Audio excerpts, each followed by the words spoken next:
of Shah Education,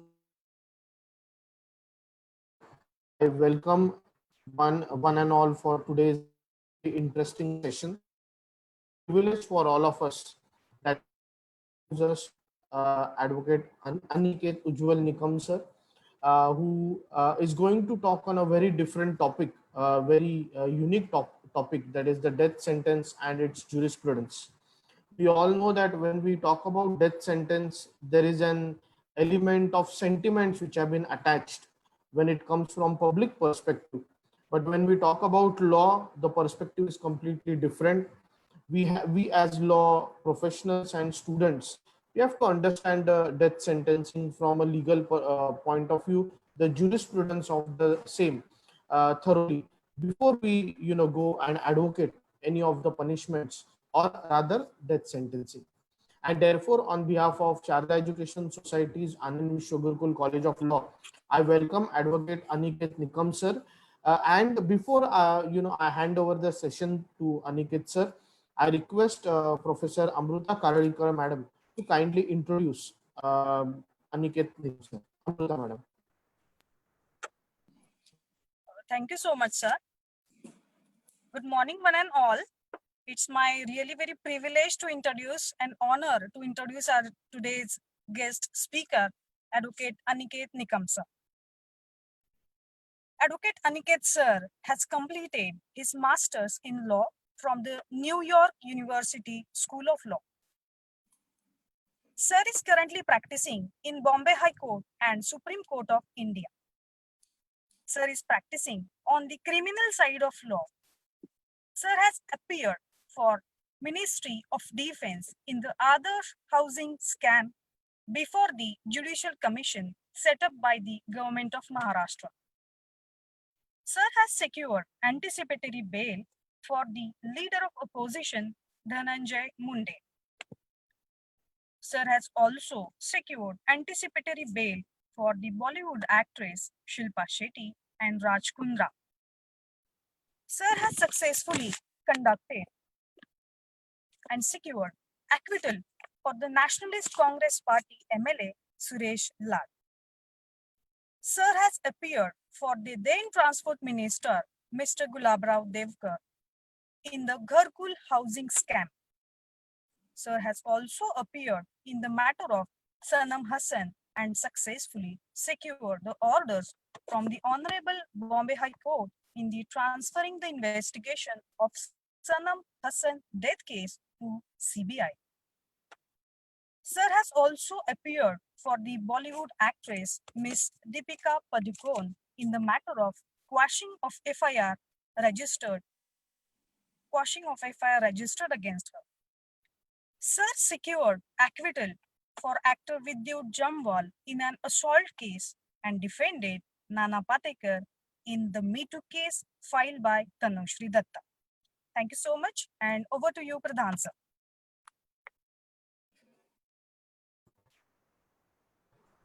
Thank you so much, madam, for introduction. And now, obviously, I will request Advocate Aniket Nikam sir to kindly enlighten all of us today. Once again, I welcome you, sir, for today's session. Over to you, Aniket sir. Thank you. Thank you very much, Pradhanji. Thank you for the generous introduction, Karlikar Madam ji. And good morning, everyone. Let me first thank you, all of you, to invite me over on this digital platform. It's my privilege and honor to speak on the platform of one of the premier law colleges of Thane. And I consider it as my honor. And I hope I will do justice to the topic that I'm going to speak on today. Well, as you already know, today I'm going to speak on that contested issue of criminal law that has always created conundrum in the minds of people. We have seen a sharp cleavage of opinion on the issue of death penalty. Some say it should be retained and some say it should be abolished completely. Today, I'm going to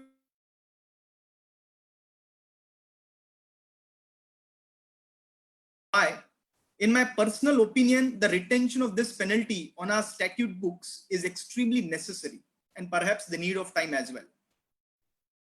Well, as you all know, Article 21 of our Constitution ensures the fundamental right to life and liberty for all persons. It adds that no person shall be deprived of his life or personal liberty except according to the procedure established by law. This has been legally construed to mean that if there is a procedure which is fair and valid, then the state, by framing a law, can deprive a person of his life, provided that the procedure is fair and valid and tested on the touchstone of Article 21. While the central government has consistently maintained it would keep the death penalty in the statute books to act as a deterrent punishment and for those who are a threat to the society, even the Supreme Court has upheld the constitutional validity of the death sentence in rarest of rare cases.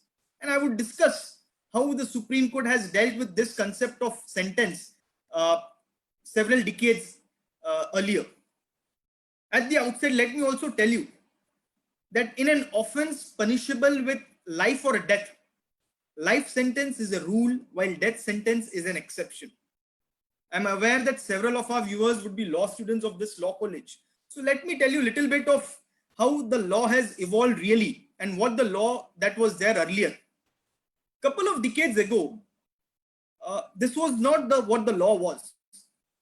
Today, the law is that life sentence is a rule while death sentence is an exception. However, couple of decades ago, that was not what the situation was.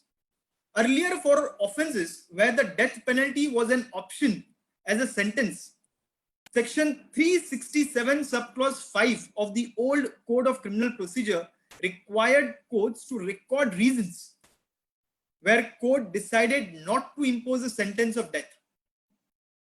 That is, if the accused is convicted of an offense punishable with death and the court sentences him to any punishment which is not a punishment of death sentence, the court was supposed to, in its judgment, record the special reasons why sentence of death was not passed. Therefore, under the earlier Code of Criminal Procedure, death was the rule while life sentence was an exception in those offenses where the sentence that could be awarded was between life or death. In 1955, the Parliament repealed Section 367 subclause 5 significantly, altering the position on the death sentence. The death penalty was no longer the norm, and courts were not under an obligation to record special reasons for why they were not imposing the death penalty in cases where it was a prescribed punishment. The Code of Criminal Procedure was reenacted, several changes were made, and in 1973 Code of Criminal Procedure, Section 354 subclause 3 provides that when the conviction is for an offense punishable with death or in the alternative with imprisonment for life, then in such a situation the judgment shall state reasons for the sentence awarded, and in the case of sentence of death, it was the obligation of the court to record special reasons for such sentence. So kindly note, earlier the law was that if the courts want to award a sentence apart from death sentence in a case where a death sentence is a prescribed punishment, in such a situation at that point in time, several decades ago, courts were under an obligation to record reasons why death sentence was not being awarded to the accused. However, when the old code was repealed and amendment was brought into force in 1973 and onwards thereto, the Code of Criminal Procedure provided that if a trial court has to award death sentence in a given case, then the trial court has to record special reasons why the trial court feels that in that particular case, sentence of death should be awarded. And I believe this was a very big march from the position of law that was existing earlier and the law that is existing now. And there has been a great change in the way courts were made to look at the sentence of death, because earlier it was prescribed to be something that has to be awarded routinely. After 1973, it became to be something that is to be awarded sparingly, and Supreme Court in the case of Bachchan Singh, which I will discuss a little later, further qualified it by saying that only in rarest of rare cases the courts can award the sentence of death. Well, we all are aware of the Mumbai terror attack of 26/11, when Ajmal Kasab, along with his associates created a havoc in the city of Mumbai. Lives of 166 people were lost, hundreds of people were permanently injured, and one cannot imagine what the situation was at that point in time. And when this trial had begun, I had finished my education in United States and had come to India, and I was accompanying my father for this trial, and I used to attend this trial, and I keenly observed Ajmal Kasab. I keenly observed the proceedings that were happening in that trial. And what I realized was that Kasab was completely unabashed of what he had done. He was unaffected. In fact, to a certain extent, he was taking pride in what he had done. He was enjoying the kind of limelight that he was getting in India. And perhaps he was feeling proud about himself and about his acts that he had done. And this was my observation. And I stand fortified by what even the Supreme Court had said while upholding the death sentence of Kasab. And I will just read the relevant paragraph of the Supreme Court judgment, wherein the Supreme Court observed the conduct of the Kasab in these words, and what the Supreme Court said, and I'll just quote it. The saddest and the most disturbing part of the case is that the appellant means Kasab, never showed any remorse for the terrible things that he did. As seen earlier, in the initial weeks after his arrest, he continued to regard himself as a Watan Parast, a patriotic Pakistani who considered himself to be at war with this country, who had no use for an Indian lawyer, but needed a Pakistani lawyer to defend him in the court. He made the confessional statement before the magistrate on 17th of February 2009.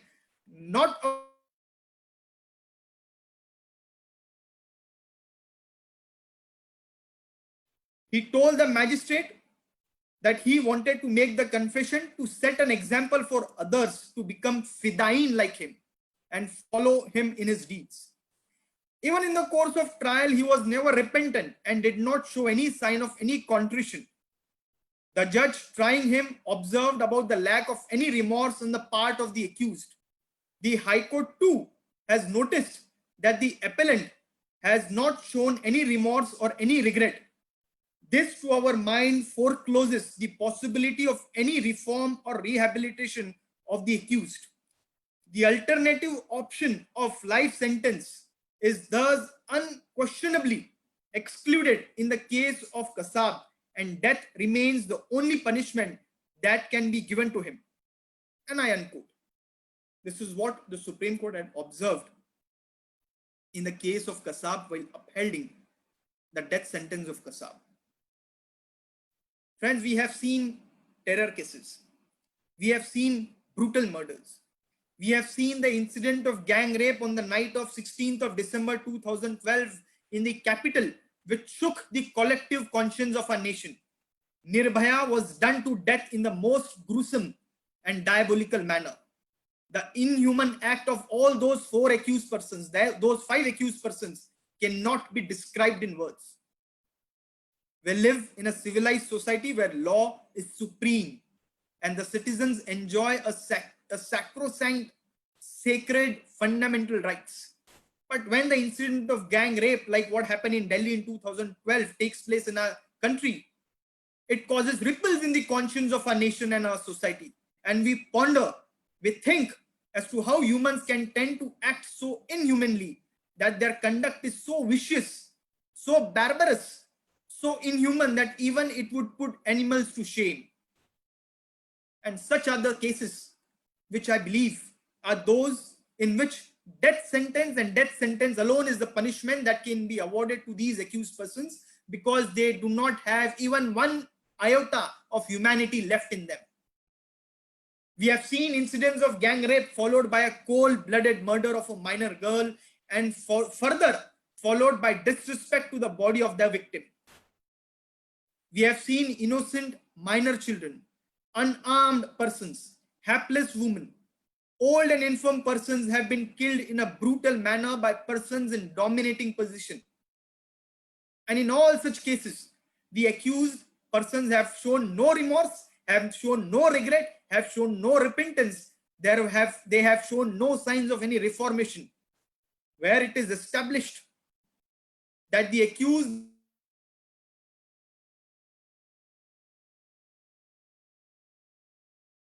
and where it is felt that reformation and rehabilitation of such a person is impossible in the eyes of law and in the given circumstances, and if he is allowed to continue to exist on the land of our nation, he would continue to exist as a threat to our nation. In such a case, in such a situation, our courts have not shied away from awarding death sentences to such kind of accused persons. To be or not to be is a Hamlet question, which has been daunting humanity since centuries. The question, I believe, is to be answered by the person voluntarily and on his own. The fabulous majority of humanity would answer this question in favor of to be. The very thin percentage of humanity would answer in favor of not to be. But friends, what about compulsory death? Obviously, I'm not talking about the murder, but I am talking about the murderers. I'm talking about legal compulsion which invites death. Obviously, I'm talking about death sentence as prescribed by law. As I said earlier, I'm a strong supporter of the provisions of law which prescribe that death sentence must be awarded to those accused persons who satisfy the criteria that has been laid down in our law and in the judgments that have been given by the Supreme Court. But let me also make it very clear that my opinion is not based upon any sense of revenge. I am also not banking upon the old and outdated maxim, which is tooth for tooth, hand for hand, eye for an eye, life for life. I am conscious that law never likes to take revenge. I am conscious of the fact that tit for tat is not and cannot be the outlook of either law or justice. But in order to understand the real jurisprudence behind the provisions of law which prescribe the death sentence as an effective sentence, it is very essential for all of us to first understand what are the different purposes of punishment that are provided in our law and in our legal system.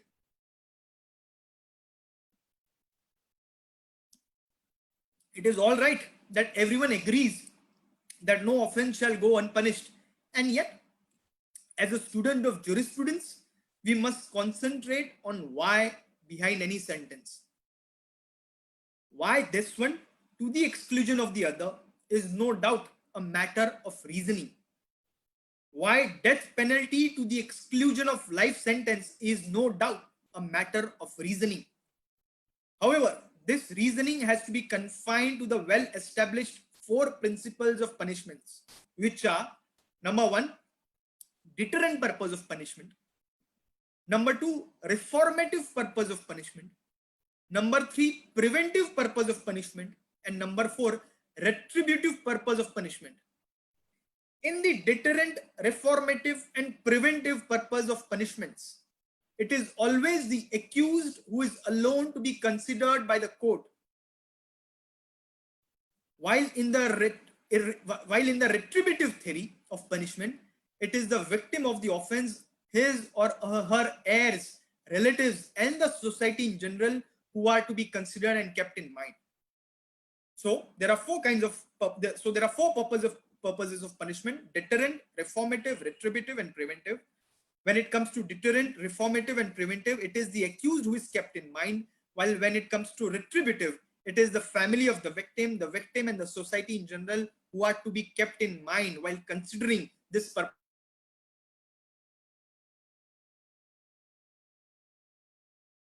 We cannot exclude accused person from that class of people to whom justice is to be made, and I agree with that proposition completely. But at the same time, we simply cannot forget the victim, his or her heirs, and the relatives and the society in general, because I've seen a lot of activists raising their voice and concerns for the accused persons, but they forget the pain, the agony that those victims must have undergone, that their families must have undergone, that their relatives must have undergone. And these activists champion the causes of those people who have very brutally snapped out of somebody the life of that person. Justice, my friends, is not only for the criminals, but it is also for the victims and their families and the society in general. Every cognizable offense is basically against some individual, and yet it is never regarded as a private matter. Even the public prosecutors are paid out of public exchequer and not from the individual's pocket. And the reason is very simple, because when it is the individual who is the victim of the offense, the state steps in on behalf of that victim to defend the interest of that victim, because through that victim, the state is defending the interest of the society, and of that society, the victim is a part and representative of it. Well, deterrent purpose of the punishment has two purposes, or rather two reasonings behind it. The deterrent purpose of punishment acts twofold. Number one, it is to act as a deterrent to that very criminal who is sentenced. And number two, it is to be a deterrent to the like-minded people. And therefore, many a times the reason that is put forward, or the argument that is put forward behind the provisions of death sentence, is that of a deterrent purpose of punishment, because it is argued that when a punishment of this kind is awarded to an accused, it will not only act as a deterrent to that very accused who has been sentenced to death, but it will also act as a deterrent to all the like-minded persons who may entertain a thought of committing a crime the way it has been committed by that accused persons. But looking at his condition, looking at the sentence that is awarded to him, they may get deterred. They may lose their whatever inspiration they may have to commit that offense, and they may not have the courage to commit an offense of that kind, looking at the punishment that is awarded by the law, and therefore it acts as a deterrent to those like-minded people. Well, while considering the propriety of and utility of death sentence, Salmon, the father of jurisprudence, had said, and I quote, "It is better that the snake is out of the world than in it." Salmon was referring to the snakes in the human form. Salmon was referring to the tendency and not to a person. Referring to the poison and not to a mere bite. Salmon was referring to the consequences and not only to the act. What is suggested by Salmon is that the hardened criminals are as poisonous as snakes. They are totally beyond correction. They are incorrigible elements of the society. They are totally beyond reformations. They are totally beyond improvements. They are not only cool-hearted and cool-headed, but they are always frozen-hearted and frozen-blooded. It reminds me at this juncture of a Sanskrit couplet which I think is extremely relevant in this context. Sarpo daunshati kalinah durjanasya pade pade. Sarpo daunshati kalinah durjanasya pade pade. It means that a snake does not bite often, but a durjan, an evil man, will bite at every given opportunity. And I compare and equal this terrorist, this murderer that has taken the lives out of other people in a most brutal manner, and I equal them to those kind of snakes, or perhaps worse than snakes, because all these durjan persons, at every given opportunity, they would not miss from biting somebody. Therefore, the moment such a snake in the form of a human being escapes, it will show its tendency. They may go on costing the lives of innocent people. This is a potential danger to the society, and therefore, society is to be protected by awarding deterrent death penalty to such kind of accused persons.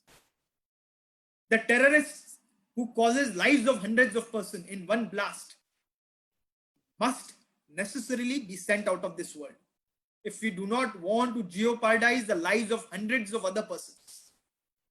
Bad past must be controlled for a good future.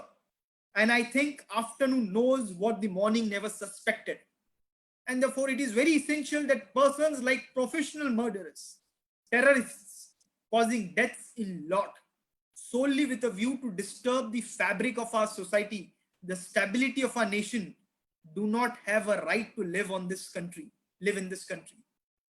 They do not have any right to claim any humanitarian approach towards them, because what they have done cannot be pardoned, nor do they have any possibility of any correction, reformation in them, because their beliefs are so entrenched that they want to destabilize our nation. They want to commit a crime because they take pleasure in doing it. And to such kind of persons, are we to show mercy? In my respectful opinion, I do not think so. Mercy, my friends, should be shown only to deserving people and certainly not to those incorrigible elements who are absolutely poisonous. One can understand if the offense is committed in a fit of rage, or when the accused has shown repentance, when the accused regrets of what he has committed, and there is a possibility that he may improve himself, he may correct the course, he is no longer a continuing threat to the society. In such cases, death sentence can be commuted, but not in those cases where the offense is rarest of rare kind. At this juncture, I think I must also deal with the aspect of the staunch proprietors, the staunch supporters of those who say that death penalty must be permanently abolished. Death penalty is often criticized as the most undemocratic punishment which is unsuitable for a progressive and civilized nation. It is said that death penalty is the most brutal form of punishment. The critics of death penalty often consider it as a method of vengeance and retribution rather than being a punishment per se. These are some of the common but prominent criticism of death penalty which is often invoked against its retention. However, all these arguments have been struck down by the Supreme Court time and again when the Supreme Court upheld the death sentence provisions that exist in our statute books. Now let me deal how the law has really evolved when it comes to death sentence. In Rajendra Prasad versus State of UP, and all my young friends can take down the citation, it is AIR 1979 Supreme Court 916. I'll repeat, AIR 1979 Supreme Court 916. I'll first tell the facts of this case. The facts were that the accused and one Ram Bhorose were involved in a long-standing family feud. The accused, in a heat of passion, murdered one of the family members of Ram Bhorose, for which he was sentenced to life imprisonment. However, after being released from the jail on the occasion of Gandhi Jayanti, he gruesomely murdered Ram Bhorose and his friend Mansukh. In this case, the Supreme Court said that death sentence is justified in only those cases where public interest, social defense, and public order warrants. In this judgment, in the case of this Rajendra Prasad versus State of UP, the Supreme Court upheld for the first time the constitutional validity of death sentence. Exemplifying on its position further, the Supreme Court in this very judgment said and laid down certain guidelines and tests to decide whether to impose death sentence or life imprisonment. And the tests were, firstly, death sentence is warranted when, due to crime committed by the accused, the normal life in the community is paralyzed and there is absolute destruction of the public order and the social order. Secondly, the Supreme Court said if the accused shows no remorse to the crime that he has committed and he is beyond repair within the confines of the prison, then death may be awarded to that accused person. The court in this case interestingly observed that while sentencing, the court should not give any weightage to the brutality of the crime committed, but should consider the brutality for the evidence as to whether the accused can be reformed or not. So in this judgment, from the crime test, the Supreme Court shifted to the criminal test. So it is not the brutality of the offense, but it is the possibility of the reformation of the accused that has also to be looked into before awarding the sentence of death. Thirdly, the motivation of the accused for committing the crime must also be given due weightage if the accused committed a cold-blooded murder with planning, then such facts must be considered against him and they must be given due weightage by the trial court at the time of deciding what punishment to award that accused person. Fourthly, the court quoted with approval several of its earlier judgments and decisions to hold that death sentence may not be preferred if the accused is too young or is suffering from any kind of hardship or mental imbalance, and even if there has been sufficient time gap between the date and commission of the crime and disposal of appeal by the Supreme Court. So in this case, Supreme Court laid down few tests, and this judgment happened in the year 1979, where Supreme Court upheld the constitutional validity of the death sentence. Immediately in 1980, in the famous case of Bachchan Singh, which is again a 5-judge bench judgment which upheld the constitutional validity of death sentence by a majority of 4-1, held. And for the first time, let me tell you, in this case, the Supreme Court evolved the doctrine of rarest of rare cases. So under the CRPC, what it required was that if the courts has to award death sentence, they must state the special reasons to award death sentence. In Bachchan Singh case, Supreme Court qualified it further by saying that there should not only be special reasons, but the case must be such that it should fall in the category of rarest of rare. And this was for the first time that this concept of rarest of rare was evolved by the Supreme Court in the case of Bachchan Singh. The court said that while awarding the death sentence, the court will have to take into consideration the aggravating circumstances and mitigating circumstances, and will have to balance them out while deciding which sentence to award or inflict to the accused.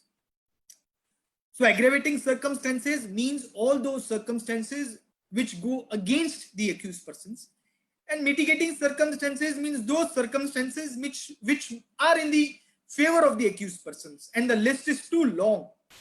I cannot discuss in detail the list that would constitute aggravating or mitigating circumstances, but as the word itself suggests, it should be a factor which must weigh either in the favor of the accused or against him.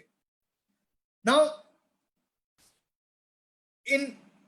after Bachchan Singh came Machi Singh. So first came Rajendra, then came Bachchan Singh, and now Machi Singh.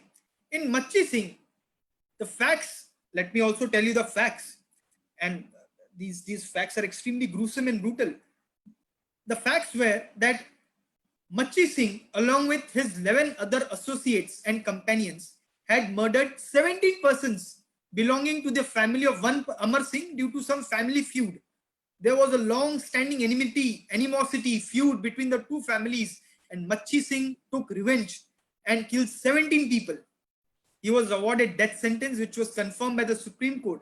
And while confirming it, while following the test of rarest of rare, the Supreme Court laid down a further criteria which the trial courts must apply when they have to decide whether to award death sentence or not. And the criteria that the Supreme Court laid down in Machi Singh was, firstly, death sentence should be granted only in rarest of rare, which is in compliance with what Bachchan Singh had said. Secondly, while sentencing the accused, the circumstances of the crime and that of the accused both are relevant, and neither of them could be left out from consideration. So the crime and the criminal both have to be kept in mind by the courts while deciding whether to award death sentence or not.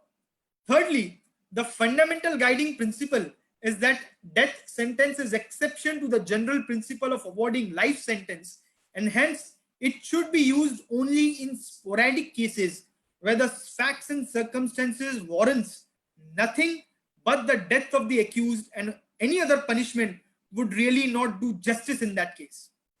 Fourthly, before awarding death sentence, the sentencing court must draw a balance sheet of aggravating and mitigating circumstances. So the court has to really do that exercise, my friends. They have to, the trial courts, while deciding whether to award death sentence or not, they have to draw a balance sheet of all the aggravating circumstances that exist against the accused persons and all the mitigating circumstances that stand in favor of that accused person. And after giving due weightage to the mitigating circumstances and if the balance is still tilted in favor of the aggravating circumstances, only then the death penalty should be awarded. Moreover, besides enumerating the guidelines that needs to be followed in the case of awarding death sentence, in the case of Machi Singh, the Supreme Court said that there are two questions. There are two questions which every court must answer when they are faced with the conundrum of whether to award the death sentence or life imprisonment. And those two questions are, firstly, is the offense committed so exceptional in its nature that there is no scope for awarding any other sentence? Secondly, even when weightage is accorded to the mitigating circumstances, does the circumstances still warrant a death sentence? Now, these are the two questions which a trial court must answer prior to determining whether to award the death sentence or not. And this is what the law of our land is. Now, let me turn to one of the arguments that is often made in favor of abolition of death sentence, which is that persons under death penalty usually die many deaths waiting for the gallows, as it takes many years for the actual execution to take place after the sentence is awarded by the court. We see even in the case of Nirbhaya, the incident happened in 2012. Death sentence was awarded and the execution took place in 2020, 8 years after the trial. In the case of Dhananjay Chatterjee, which many of you may be aware, may not be aware, but let me tell you, it was the case where the accused was sentenced to death for committing an offense of a rape on a minor girl. Death penalty was imposed on him in the year 1991, confirmed by the Supreme Court in 1994, but the execution took place only in 2004, and therefore an argument is made by all those who argue that death penalty should be abolished, that this waiting period where an accused who has been sentenced to death, confirmed by the Supreme Court, has to really wait for a very, very, very long time till the execution takes place. And in such a situation, this being the reason, the death sentence should be completely abolished. Well, let me tell you that our courts, the Supreme Court, has commuted death sentence to life sentence in cases where there has been an inexorable delay in the execution of death sentence. But merely because there has been a delay does not mean that it becomes a ground to abolish that sentence. That's number one. Number two, often it is seen that this delay is attributed to the family of the accused persons. Let us take, for example, the case of Nirbhaya. The accused were sentenced to death. These accused persons, one after another, filed petitions before the Supreme Court against the sentence of death awarded by the Delhi High Court. After their petitions were dismissed by the Supreme Court, they went to the President seeking clemency, seeking mercy. When the President rejected their mercy petition, they again went back to the Supreme Court. Supreme Court rejected it. Again, they filed review. They filed curative. They again went to the President. Again, they went to the Supreme Court. So they kept on dodging themselves between one forum to another, trying to dilly-dally the execution of the death sentence, which has resulted into the delay in its execution. And therefore, in my respectful opinion, I believe that if delay is to be awarded, if the delay is to be eliminated, we need to have certain amendments in our legal system. We need to have certain provisions in our legal system in order to curb this menace of delay. And I think, and this is what I propose, that delay in execution of death penalty can very well be curtailed by different effective remedies like the President of India or the Governor of State, and of course this requires amendment in our law, shall dispose of mercy petition within a limited time frame, say 3 months, from the date on which it is received. If the President or the Governor do not decide it within the given time frame, then it shall be deemed to have been rejected. So there has to be a deeming clause or a provision which says that if the President or the Governor does not decide the mercy petition within the given time frame, then it should be automatically deemed to be rejected, considered to be rejected. Thirdly, after rejection of the mercy petition, no other petition shall be entertained either by the Supreme Court or by the governor of the state or by the president hearing after rejection of mercy petition, this provision should not be there, nor should any court entertain any accused person's petition after mercy petition has attained its finality. And I'll also discuss what the president is expected to look into when the president has to decide mercy petitions, and it requires a great application of mind, which is an independent mind of one of the constitutional authorities of our country. Further, after rejection of mercy petition, the death sentence should be executed within a limited time frame, say 1 month period. So with these kind of amendments in a law, I believe we can really curtail the menace of delay in execution of death sentences in those cases where death sentences are confirmed by the Supreme Court and the mercy petitions are rejected or refused by the Honorable President or Governor of India, Governor of the state. Now, another argument that is made against the provisions of law which provide for death sentence is that there is a possibility of error, that judges are after all human beings and there is a possibility of error. A person may wrongly be convicted because of the shabby, shoddy, biased, malicious investigation of the police. And this is an allegation that is almost always leveled by all those persons who say that death penalty should be abolished. Now, it is very essential for all of us to understand what is guaranteed under our constitution is justice according to law. Therefore, when we are talking of the justice, we must necessarily refer to the provisions of law in respect of death penalty. And I believe that every possible care has been taken by the framers of our legal system to ensure that death penalty is not awarded lightly. There are a lot of filters that are provided before a man is actually executed.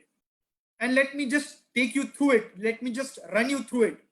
The first thing is that death sentence can be awarded only and only by the session judge or the additional session judge who have a lot of experience in hearing trials. Therefore, a magistrate court, a chief judicial magistrate, a session judge who is neither an additional session judge nor a presiding session judge can award the death sentence. It is only session judge or the additional session judge who normally would have a lot of experience of trials are those who are empowered to award sentences of death because the trials are normally allotted to them. That's what the scheme of Code of Criminal Procedure is. This is the first precaution that the law has taken.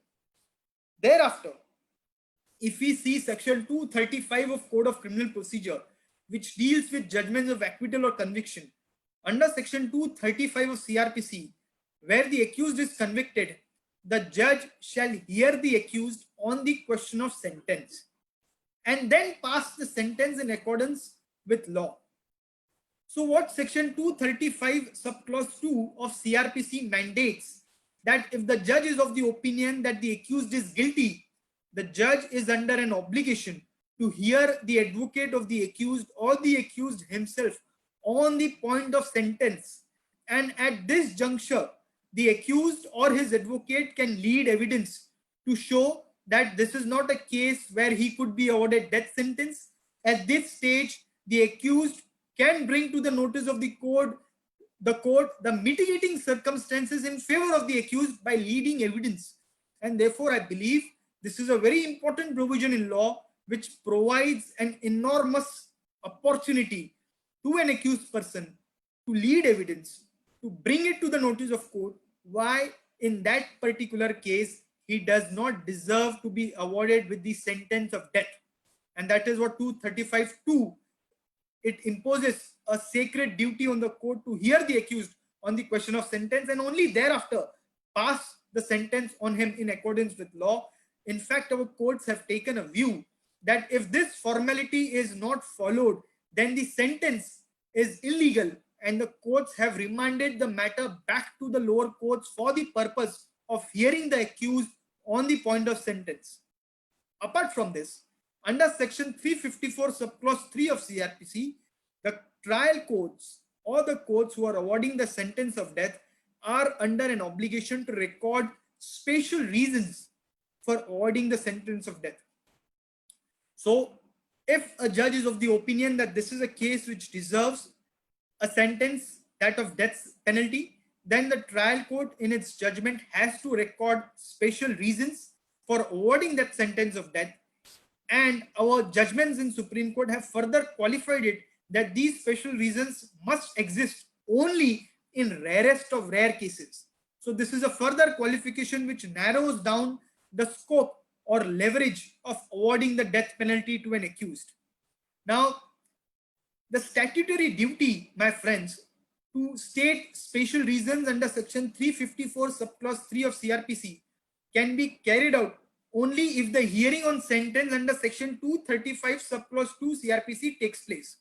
And to afford, as I said earlier, an effective opportunity, the court must hear the accused on the point of his age, on the point of his background, on the point of his criminal antecedents, on the point of his any possibility of any reformation, and such other relevant factors which the courts must take into consideration prior to coming to a conclusion of awarding a death sentence. Thereafter, further, a precaution is provided under section 366 of CRPC, which provides that it is mandated that whenever any court of sessions awards the sentence of death, the proceedings shall be submitted to the High Court and the sentence shall not be executed unless it is confirmed by the High Court. So section 366 provides that even if sentence of death is awarded by the trial court, though an accused would not prefer an appeal to the High Court, automatically all the papers and proceedings of that case have to travel to High Court, because the High Court has to hear that appeal in confirmation case and has to confirm whether death sentence is appropriately awarded or not.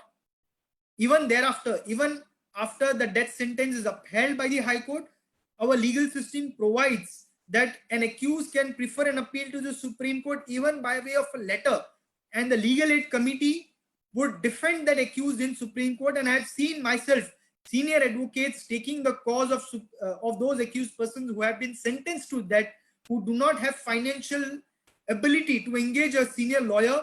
In such cases, the legal aid committees or the senior lawyers suo motu have taken up the cases of all those economically backward class people who have been sentenced to death to defend them in the Supreme Court, and their sentences have either been overturned or confirmed. Well, even in the case of Kasab, you would see that he was defended by a battery of lawyers. A Watan Parast who came from land of Pakistan to destabilize our nation was afforded every single opportunity. No injustice was done to him, and every possible care was taken that the ends of justice are not defeated, because he is not being afforded proper legal representation. And therefore, our legal system provides, no matter who the accused is and what the offense is he has committed, he has a right to be defended, and our legal system ensures that his right of legal defense is defended to the last resource. Therefore, these are the filters that are provided in our legal system to ensure that even if there is some mistake by the Sessions Court in awarding sentence of death to an accused, he has got a lot of filters through which this mistake could be rectified, will be rectified, has been rectified in the past, and therefore it's wrong to say that a sentence of death is lightly awarded. It is not so. There are settled provisions of law, there are settled guidelines, there are settled parameters which the courts have to apply before awarding the sentence of death. And even after awarding the same, there are a lot of tires, there are a lot of filters that the accused has in his favor, where this death sentence either could be commuted or he could be set free. Well, we also cannot forget, even if the sentence of death is awarded by the trial court, confirmed by the High Court, confirmed by the Supreme Court, the accused still has the remedy of Article 72 or Article 162 of our Constitution, where either the President of India or the Governor of State has been given powers to commute that sentence of death. And we have seen our presidents exercising that power. and commuting the sentence of death to that of life imprisonment. Well, I must also tell you all that it is not an empty formality. The constitutional authority has been given this power to commute the sentence of death only after application of independent mind. The Supreme Court in the case of Shatrughan Chauhan has recorded that normally when the president has to decide whether to commute the death sentence or not, the president calls for a report from the Home Ministry. And in the case of Shatrughan Chauhan, Supreme Court has recorded that the Home Ministry considers the following factors while deciding mercy petitions. And those factors are: number A, personality of the accused, such as his age, sex, mental deficiency, etc. Number B, circumstances of the case, such as provocation, whether it is in a fit of rage, whether it has happened suddenly, or any such similar justification. Number C, cases in which the appellate court expressed doubt as to the reliability of the evidence, but has nonetheless confirmed the sentence of death. In such a case, the Home Ministry will gather the relevant evidence that they may have in their favor. Number C, cases where it is alleged that fresh evidence is obtainable, mainly with a view to see whether fresh inquiry is justified or not. Number D, where the High Court on appeal reversed acquittal or an appeal enhanced the sentence. For example, the trial court sentenced him to death. High Court reversed that order, and Supreme Court upheld the trial court order. In such a case, the Home Ministry is also required to call for all the relevant data. Further, consideration of evidence in fixation of responsibility in gang offenses. For example, in cases of gang murder, gang rape cases, where all the accused have been sentenced to death, and when their clemency petition goes to the Honorable President, Home Ministry will gather the role of each of the accused person and then will submit a report accordingly. Further, long delays in investigation and long delays in the trial is also one of the criteria that the Home Ministry must look into while submitting its report to the Honorable President while deciding the mercy petition. Well, friends, the President is not to echo the grounds stated by the court, but must take his own independent view based on different parameters and not just judicial conviction. The President normally calls for the report from the Home Ministry, which is a very detailed report. And after receiving that report, the Honorable President has to apply his mind independently based on several other parameters and not just echo the judicial opinion, and then decide whether to allow this mercy petition or not. And therefore, as I said earlier, there are a lot of tires, there are a lot of filters that really an accused has in his favor when he is sentenced to death. Therefore, I think when an accused is sentenced to death, it is not as if that is his last court of resort. There are several avenues open to him. He has the opportunity to engage a good defense team for him. Our legal aid system provides a good defense for him.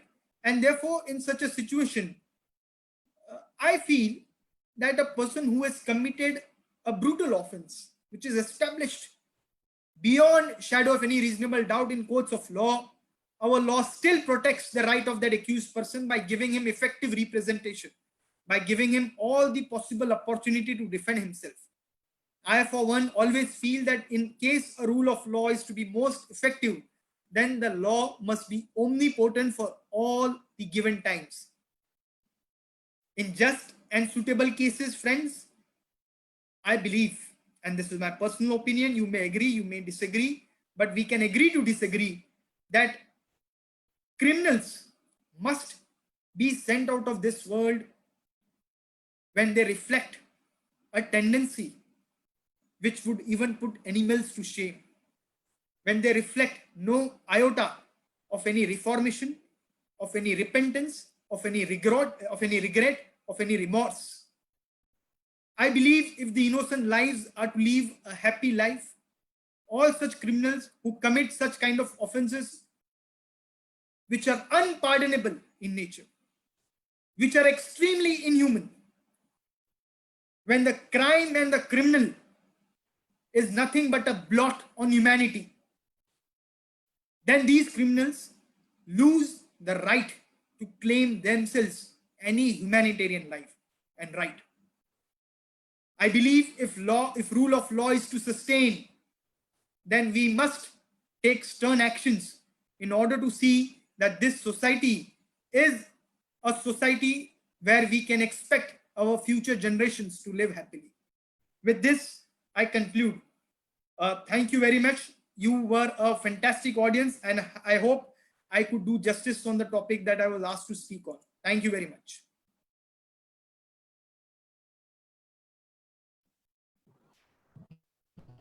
Thank you so much, Advocate Aniket Nikam, sir. It was indeed and very enlightening, session and thoughts. Sir, actually, we would have requested you to go on and on, but I know after a point of time, it was just brilliant listening to you all together. I'm sure, sir. All our audience will agree with my view. Sir, if you permit, can we take a few questions from the audience? If A few questions.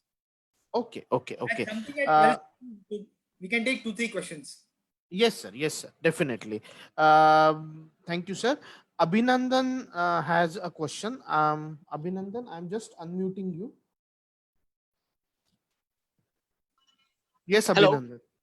Yeah, can you hear me, sir? Yes. Yes. I can Hello. hear you, Abhinandanji. I can hear you. Yeah. Sir, thanks for your good lecture.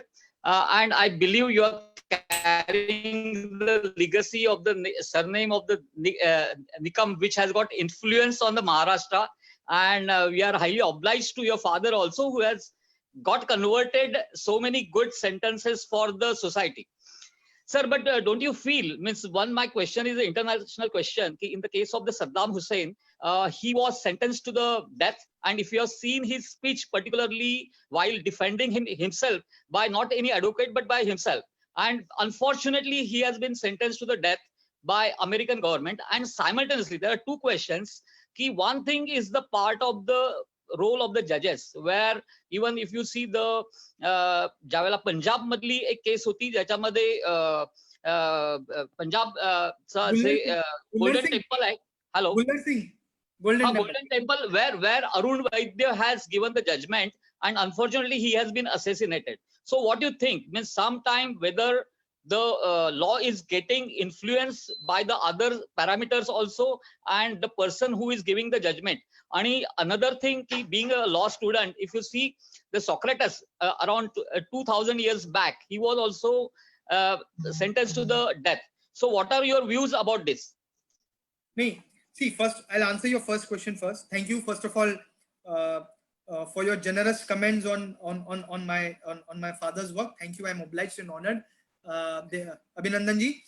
Yes. Well, your first question, whether judges really do get influenced or not. Well, I think judges are not superhuman beings. I mean, to quote somebody, they don't live in ivory towers. They have hands, organs, as we all have. But at the same time, their mind is judicially, it's a judicial mind. They have been trained to think in a particular manner. And with due respect and honor to all our judiciary, I believe normally they don't get influenced by the extraneous circumstances. But even if there is a case where somebody gets influenced, we have got a hierarchy of courts to rectify that mistake. And I said earlier that even if a sentence of death is awarded by the trial court, perhaps because of the local pressure, media pressure, or other circumstances surrounding that case, we have got a hierarchy of judicial system where the high courts are there, Supreme Court is there to rectify that mistake. And even the President of India, while hearing a clemency petition, calls for a detailed report from the Home Ministry, and thereafter only a death sentence really gets confirmed and gets executed thereafter. That's number one.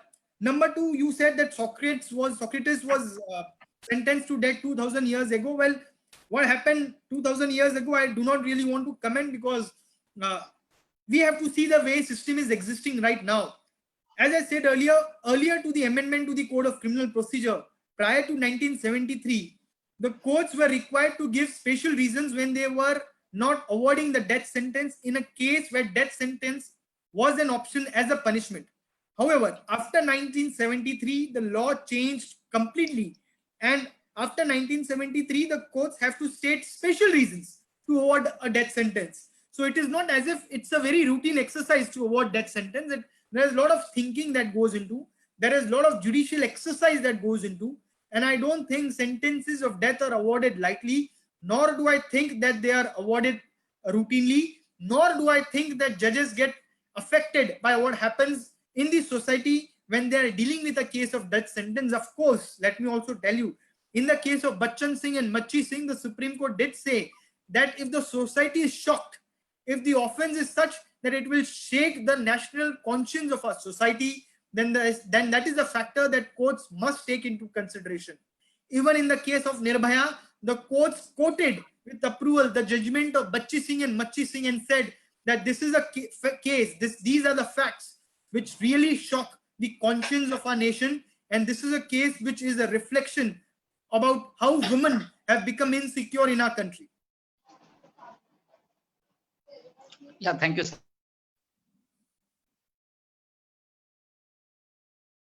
Thank you. Thank you so much, sir. Sir, I want to ask, or rather, I would want to request you one thing, sir. Sir, when we talk about death sentence, you have talked in detail about death sentence. When we talk about death sentence as a person from general public, we are more sentimental in nature. But as a person who is, we know we have so many law students here. So while looking at the death penalty as a law student's perspective, are there any tips or guidelines that you would like to share? Because reaction as a law student to death penalty and reaction as a member of general public will differ from each other. So can you guide something about that, sir? I'll tell you. Yeah. A man is stabbed in a very brutal fashion, or acid is thrown on a girl and she dies because of that, or a girl is done to death in a gruesome manner. Now, all these cases are cases where a common man, where as a member of our society, one would feel that this is a case where death sentence must be awarded. But as a student of law, as a lawyer, we must ask ourselves a question: is it a rarest of rare cases which warrants death penalty? The Supreme Court has qualified it in the case, in several cases earlier, that death sentence can be awarded only in rarest of rare cases. Now, what could be a rarest of rare case is something that is defined by the Supreme Court in several judgments, yet the list is not exhaustive. A case in a given circumstances may be extremely shocking to all of us, but it may not necessarily be a case of rarest of rare nature and satisfy the requirements of rarest of rare. Therefore, as a student of law, we must always ask our question whether it is a rarest of rare. It is not our emotions that must precede, but it is our logical thinking. It is our thinking in terms of our legal provisions, which must make us ask a question whether this is a case of exceptional nature, a case of such circumstances where no other punishment could be awarded to an accused, but that of death sentence. Only in such a situation, then a sentence of death can be awarded. And as a lawyer, as a student of law, I believe this is a question that we must ask ourselves before really jumping to a conclusion about sentence of death. Thank you, sir. Thank you so much once again, sir.